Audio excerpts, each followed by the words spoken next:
नशों में दौड़ता खून अब उबाल मांगेगा, मैदान का हर कोना जीत का गुलाल मांगेगा।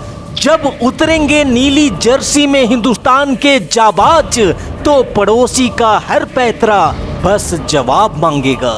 भारत और पाकिस्तान के बीच खेला गया था एक ऐसा वनडे मैच, जिस मैच में पाकिस्तानी गेंदबाजों ने पूरी भारतीय टीम को महज 167 रनों पर ही ऑल आउट कर दिया था। और ऐसा करके पाकिस्तानी खिलाड़ी भरे मैदान में भारतीय खिलाड़ियों को जलील करने की कोशिश कर रहे थे। तब पाकिस्तान को ऐसा लग रहा था कि हम 167 रन बनाकर बड़ी ही आसानी से इस मैच को जीत लेंगे, क्योंकि ये मैच T20 का नहीं बल्कि पूरे 50 ओवर का था। इसलिए ओवर की तो यहाँ कोई कमी ही नहीं थी। और शायद यही कारण था कि पहली पारी के बाद पाकिस्तानी कप्तान ने इतना तक कह दिया था कि हम इस मैच को 20 ओवर में ही जीत लेंगे। लेकिन पाकिस्तान का ये एक ऐसा सपना था जिसे वो लोग खुली आंखों से देख रहे थे। वो लोग ये भूल रहे थे कि उन्हें धोनी जैसे एक चतुर कप्तान से पाला पड़ने वाला था। धोनी ने चक्रव्यूह का एक ऐसा जाल बिछाया जिससे निकल पाना पाकिस्तान के लिए नामुमकिन हो गया। रोमांच और थ्रिलर से भरपूर इस मैच का पूरा हाईलाइट वीडियो मैं आपको दिखाने जा रहा हूं, लेकिन उससे पहले इस वीडियो पे एक लाइक जरूर दीजिएगा। और जिन दोस्तों ने अभी तक हमारे चैनल को सब्सक्राइब नहीं किया है, उनसे भी गुजारिश है कि सब्सक्राइब वाला बटन दबाकर हमें सपोर्ट जरूर करिएगा। फिलहाल आपको सीधे लिए चलता हूँ दिल्ली के फिरोजशाह कोटला के उस मैदान पर, जहां भारतीय टीम टॉस जीतकर पहले बल्लेबाजी करने मैदान पर उतरती है। भारत की तरफ से अजिंक्य रहाणे के साथ गौतम गंभीर पारी की शुरुआत करते हैं। यहां शुरुआत के 2 ओवर तक तो पाकिस्तानी गेंदबाजों ने भारतीय बल्लेबाजों को हाथ खोलने के ज्यादा मौके नहीं दिए, लेकिन फिर तीसरे ओवर में गौतम गंभीर ने धावा बोला और लेग साइड की दिशा में भारतीय पारी का पहला चौका जड़ दिया। मैदान ए जंग में जब गौतम का बल्ला चलता है, सामने खड़ा पाकिस्तान बस हाथ मलता है। ना झुकने का खौफ, ना हार का डर है, वो तिरंगे की शान का सच्चा सिपाही निडर है। ओवर की आखिरी गेंद जिसे अजिंक्य रहाणे ने कट कर दिया है पीछे बाउंड्री लाइन पर, ड्राइव लगा भी फील्डर रोक नहीं पाएगा, गेंद को मिल जाएगा चौका। 3 ओवर की समाप्ति के बाद भारत 15 रन बगैर किसी नुकसान के। लेकिन फिर यहाँ से आगे 5वें ओवर में ही भारत को अजिंक्य रहाणे के रूप में लगता है पहला झटका। मात्र 19 के स्कोर पर भारत ने गंवा दिया था अपना पहला विकेट। पाकिस्तानी खिलाड़ियों में जोश और उमंग की लहर दौड़ पड़ी थी। मात्र 4 रनों की पारी खेल अजिंक्य रहाणे लौट रहे हैं पवेलियन, और नंबर 3 पे अब विराट कोहली संभालेंगे भारतीय पारी की कमान। और जब पाकिस्तान के सामने खड़ा विराट होता है तो इतिहास का पन्ना हमेशा बड़ा होता है। 4 रनों के साथ किंग कोहली खोलेंगे अपना खाता, और कोहली के आते ही पूरा पाकिस्तान अब दबाव महसूस करता हुआ। लेकिन यहाँ पाकिस्तान ने एक बार फिर से पलट डाली है बाजी। मोहम्मद इरफान ने गौतम गंभीर को बना लिया है अपना शिकार, और मात्र 29 के स्कोर पर भारतीय टीम को दूसरा झटका लगता हुआ। जब उम्मीदें टूट रही हो और हार का साया गहरा हो, तब कोई योद्धा खड़ा होता है जिस पर जीत का पहरा होता है। लेकिन कौन बनेगा वो उम्मीद, एक बड़ा सवाल भारतीय टीम के बल्लेबाजों के लिए। फिलहाल नए बल्लेबाज युवराज सिंह मैदान पर बल्लेबाजी के लिए आए हैं, और युवराज ने आते ही छोड़ दिया है छाप और ऑफसाइड की दिशा में लगा दिया है एक कमाल का दहाड़ता हुआ चौका। 6 गेंदों पर 6 छक्के जड़ने वाले मैदान के असली सुल्तान हो तुम। कैंसर को हराकर हिंदुस्तान को जिताने वाले भारत के शान हो तुम। इरफान की अगली गेंद, युवराज सिंह का एक और खूबसूरत शॉट, किसी के पास कोई मौका नहीं, बैक टू बैक दूसरा चौका युवराज सिंह के बल्ले से निकलता हुआ। युवराज के छक्कों में गजब की रवानी है तो कोहली के रनों की तो अलग ही कहानी है। क्या ये दोनों शेर आज एक बार फिर से इतिहास की नई कहानी लिख पाएंगे? जुनैद की ये गेंद जिस पे टूट गई है ये जोड़ी, और जुड़ने से पहले ही टूट गई है ये कहानी भी। विराट कोहली जिनसे एक बड़ी पारी की उम्मीद थी, वो मात्र 7 रनों की पारी खेल टीम का साथ छोड़ चुके हैं, और मात्र 37 के स्कोर पर भारत को कोहली के रूप में बड़ा झटका लगता हुआ। मात्र 37 पे तीसरा विकेट खोने के बाद अब मैदान पे दोनों हैं बाएं हाथ के बल्लेबाज। युवराज सिंह का साथ देंगे सुरेश रैना। यहाँ भारतीय समर्थकों के लिए अच्छी बात ये थी कि युवराज सिंह एक छोर पे कमाल की बल्लेबाजी कर रहे थे, जो निरंतर ही गेंद को बाउंड्री के पार भेजने में लगे हुए थे।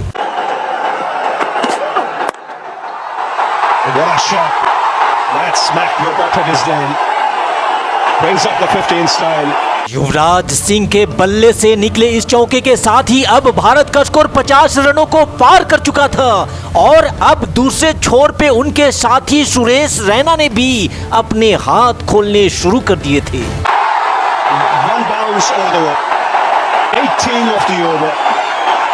61 for 3। यहाँ 18 रनों का एक बड़ा ओवर जब भारतीय टीम के खाते में आया तो ऐसा लगा कि भारतीय टीम की गाड़ी अब तेज रफ्तार से चल पड़ी है, लेकिन ऐसा भला हुआ कहां। अगले ही ओवर में मोहम्मद हाफिज की गेंद पर युवराज सिंह क्लीन बोल्ड हो जाते हैं, और मात्र 63 के स्कोर पर अब भारतीय टीम अपना चौथा विकेट भी गंवा चुकी थी। भारतीय खेमा पूरी तरह से सन्नाटे में तब्दील हो चुका था। वहीं पाकिस्तानी समर्थक गला फाड़ फाड़ करके चिल्लाने लगे थे। युवराज सिंह के जाने के बाद अब समस्त भारतीय फैंस की निगाहें अपने कप्तान महेंद्र सिंह धोनी के ऊपर थी। अब यहां से आगे धोनी ने सुरेश रैना के साथ मिलकर भारतीय पारी को आगे बढ़ाना शुरू कर दिया। यहां पाकिस्तानी गेंदबाजों पर दबाव बनाने के लिए जरूरी था उन पे काउंटर अटैक करने की। बल्ले का वो प्रहार और गगनचुंबी उड़ान, बल्ले से जब वो रैना का प्रहार आता है, गेंद सीमा रेखा के पार छक्के के लिए जाता है। मैदान के बाहर जब गेंद जाती है, मिस्टर आईपीएल की धाक याद आती है। उमर गुल तैयार है, रैना सामना करेंगे अगली गेंद का। ऑफ स्टंप से बाहर जाती इस गेंद पर सुरेश रैना का एक और जोरदार हवाई प्रहार, वन बाउंस जाएगी गेंद सीमा रेखा के पार। और जब भारतीय बल्लेबाजों ने पाकिस्तानी गेंदबाजों को पीटना शुरू कर ही दिया था, तो इसमें भला महेंद्र सिंह धोनी भी पीछे रहने वाले कहां थे। Oh, that's gone. That's break from Dhoni. Breaks the ball down with a magnificent strike. 100 comes up for India. And look at the joy that six provided in the faces of the fans. They absolutely loved it, and he nailed it. And what foot to clear the boundary. Another big one, big strike, 6. Dhoni is the charge. And 2 balls, 2 sixes. यहाँ 2 ball पर लगातार 2 छक्के जड़कर धोनी ने अभी momentum को भारत की तरफ shift करना शुरू किया ही था कि तभी सुरेश रैना भी 31 रनों के निजी स्कोर पर अजमल के शिकार बन जाते हैं, और 111 पे अब भारतीय टीम अपना 5वां विकेट गंवा बैठती है। पाकिस्तानी खिलाड़ियों के जोश, जुनून और उत्साह को देखकर ऐसा लग रहा था कि मानो उन लोगों ने तो अभी ही इस मैच में बाजी मार लिया हो। लेकिन समय से पहले और जरूरत से ज्यादा इतराने का हश्र क्या होता है, ये आने वाला पल पाकिस्तान को बहुत अच्छे से सबक सिखा करके जाने वाला था। हालांकि फिलहाल भारत की स्थिति तो और भी ज्यादा बिगड़ती हुई दिख रही थी, क्योंकि नए बल्लेबाज रविचंद्रन अश्विन अपना खाता तक नहीं खोल पाते हैं, और 111 पे अब भारत 6ठा विकेट भी खो चुका था। कप्तान धोनी के चेहरे पर उदासी साफ दिख रही थी, क्योंकि दूसरी छोर से उनका साथ कोई निभा नहीं पा रहा था। 2 गेंदों पर लगातार 2 विकेट लेकर अजमल अब हैट्रिक पर था, और सामने नए बल्लेबाज थे रविंद्र जडेजा, जिन्होंने आखिरी गेंद को खूबसूरती से डिफेंस कर इस ओवर को समाप्त किया। यहाँ धोनी समझ चुके थे कि अब जो करना है मुझे ही करना है, इसीलिए अगली ओवर में मोहम्मद हाफिज को रडार में लेते हुए धोनी ने मिड विकेट के ऊपर से गेंद को लहराते हुए दर्शक दीर्घा में 6 रनों के लिए डिलीवर्ड कर दिया। नजरे आसमान पर होती है जब माही शॉट लगाता है, गेंद सीमा रेखा पार, बस शोर सुनाई देता है। वो हेलीकॉप्टर शॉट जब बल्ले से निकलता है, अच्छे अच्छे गेंदबाजों का पसीना छूट जाता है। पहले हाफिज को छक्का लगाया और अब उमर गुल को चौका लगाकर धोनी ने उसकी बत्ती को कर दिया है गुल। लेकिन फिर उमर गुल ने जबरदस्त वापसी करते हुए अपने उसी ओवर में धोनी को भी 36 रनों पर चलता करते हुए मानो भारतीय बल्लेबाजी की रीढ़ की हड्डी ही तोड़ डाली थी। अब भारतीय टीम के सभी धुरंधर ड्रेसिंग रूम में पवेलियन की शोभा बढ़ा रहे थे। ऐसे में भला भुवनेश्वर कुमार से कोई उम्मीद करता भी तो क्या ही करता, और फिर जिसका डर था वही हुआ। भुवनेश्वर कुमार 9 गेंद का सामना तो जरूर करते हैं, पर मात्र 2 रनों की पारी खेल अब वो भी पवेलियन की राह पर चल पड़े थे। इस स्थिति को देखकर ऐसा लग रहा था कि पूरी भारतीय टीम महज 150 रनों के अंदर ही सिमट जाने वाली है। लेकिन तभी रविंद्र जडेजा ने ऑन द ट्रैक एक कमाल का छक्का लगाते हुए इतना तो विश्वास दिला दिया था कि अब भारतीय टीम 150 रन को तो पार कर लेगी। दूसरी छोर से ईशांत शर्मा ने तो 11वें बॉल पे अपना खाता खोला, लेकिन जब खाता खुला तो 4 रनों के साथ खुला। पर 160 के स्कोर तक जाते जाते भारतीय टीम ने ईशांत शर्मा के रूप में अपना 9वां विकेट भी खो दिया था। यहाँ से आगे अजमल की गेंद पर रविंद्र जडेजा ने एक छक्का लगाकर भारतीय टीम के स्कोर को 167 रनों तक जरूर पहुंचा दिया था, लेकिन उसकी अगली ही गेंद पर जडेजा के रूप में भारतीय टीम अपना 10वां विकेट भी खो देती है और पूरी भारतीय टीम यहां मात्र 167 रनों पर ही ढेर हो जाती है। अब इस हालात में भारतीय टीम के पास खोने के लिए तो कुछ नहीं था, पर पाने के लिए बहुत कुछ था।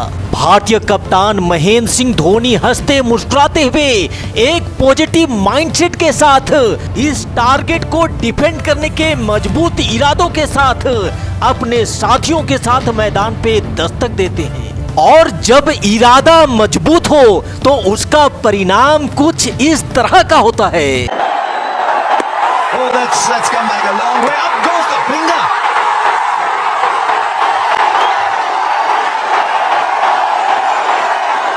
Now I think the appeal originally was for LBW.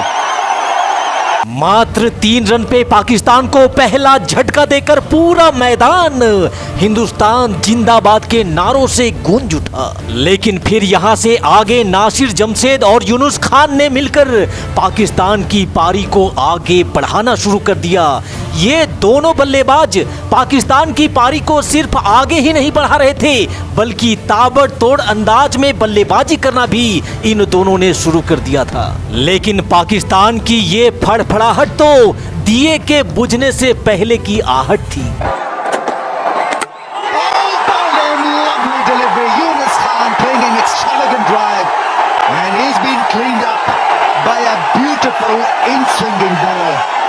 Yunus Khan को मात्र 6 रनों के स्कोर पर पवेलियन वापस ढकेलते हुए भुवनेश्वर कुमार ने मात्र 14 के स्कोर पर पाकिस्तान को दूसरा झटका दे दिया था। लेकिन फिर यहां से आगे मिसबाउल हक ने नासिर जमशेद के साथ मिलकर एक बार फिर से पाकिस्तान की लड़खड़ाती पारी को संभाल लिया। Bhuvneshwar Kumar, oh great drive. Misbah Haq has played a lovely shot. Everything so right about it. Full pitch delivery from Kumar, looking for extra bit of edged. Third man's too square. So, runs on the onside this time. That's very good timing from Misbah. And another boundary. 2 slips for Bhuvaneshwar. Full delivery, great shot from Misbah, like a very strong player on the full delivery. Is beautifully played shot through extra cover. यहाँ नासिर जमशेद और मिसबाउल हक की जोड़ी ने 2 wicket खोकर पाकिस्तान के score को 61 रनों तक पहुंचा दिया था और भारतीय टीम को इस मैच में बने रहने के लिए यहां 1 विकेट किसी भी हाल में बेहद जरूरी हो गया था और इस नेक काम को अंजाम दिया रविचंद्रन अश्विन ने। First it was. That would have been what the appeal was about. I don't think there's any doubt that it hit in line. So Nasir Jamshed gets out without scoring 100. Nasir Jamshed की 34 रनों की पारी यहां हुई समाप्त। पाकिस्तान 61 पे 3। Oh, now Ishan Sharma.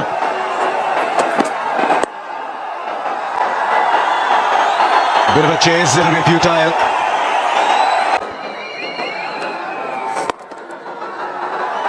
Cracking cover drive, runs for Umar Akmal. We were just praising him of the talent that he's got. Here's an example. Brutal cover drive for 4 ends the over on a high for Pakistan. 95 for 3. Full toss, that smash for runs. Umar Akmal has gone a 4. यहां पाकिस्तानी बल्लेबाज जिस धुआंधार अंदाज में बल्लेबाजी कर रहे थे उसे देखकर ऐसा लग रहा था मानो ये मैच भारत की हाथ से निकल गया। लेकिन तभी आता है मैच में वो ट्विस्ट जहां से पाकिस्तान को बैकफुट पे ढकेलने का प्रोग्राम पूरी तरह से सेट कर दिया गया था। बड़ी सफलता टीम इंडिया के हाथ। भारतीय टीम के माथे के दर्द मिसबाउल हक को टाटा गुड बाय बोल दिया गया। यहां से आगे ईशांत शर्मा ने नए बल्लेबाज शोएब मलिक को भी मैदान पे पांव को जमाने नहीं दिया और मात्र 5 रनों के स्कोर पर उसे भी ड्रेसिंग रूम आराम करने के लिए भेज दिया।